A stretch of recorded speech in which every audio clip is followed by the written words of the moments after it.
There is a variety of unarmed air support provided by Air America and Continental Air Services, which are usually referred to as CIA airlines. They admit to operating more than 100 planes and helicopters, but they are not as forthcoming as to the exact nature of all their assignments. They ferry cargo and military supplies around the country. They also transport military personnel.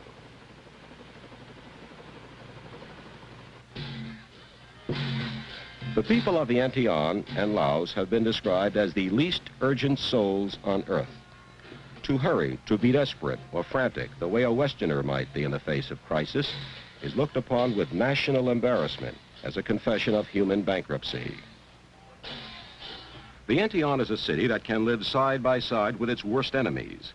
On one of the most locally expensive pieces of real estate in town, you find the official residence of the communist Pathet Lao, and its objective is nothing less than taking over the country. And not far away, another anomaly, you find the Pathet Lao's accomplices, the embassy of North Vietnam.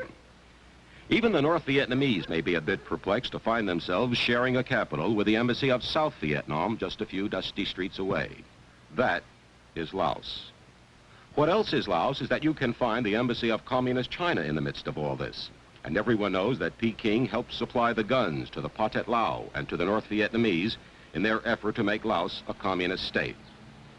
The Greater Vientiane panorama is filled with odd political economic contrasts. There are Laos who will quickly agree, but they know too that the Laos are powerless. They are very scared. They know that there is war in this country and most of them are affected. But they feel that they are not capable to influence the course of the events.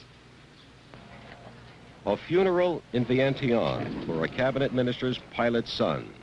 It's reported by Americans here that the Laos in recent months have been losing an average of more than 10 men a day, killed in action fighting the enemy. In a country of less than 3 million people, that's a lot of war death. For the United States, one major priority in Laos has been to try to interdict the heavy flow of Hanoi's men and material down the Ho Chi Minh Trail. Spilling North Vietnamese blood on the trail would save American blood in South Vietnam. But the question now is whether Hanoi will follow up its latest successful offensive in Laos. There isn't an American in the country who doesn't believe that Hanoi, if it should make that critical decision, could cut through the Royal Lao forces and the U.S. bombing and reach the Mekong River. What would the U.S. do then? Escalate in Laos? Get out? What? That is the agonizing question that North Vietnam can fling at the White House. Bernard Cal, CBS News, Vientiane.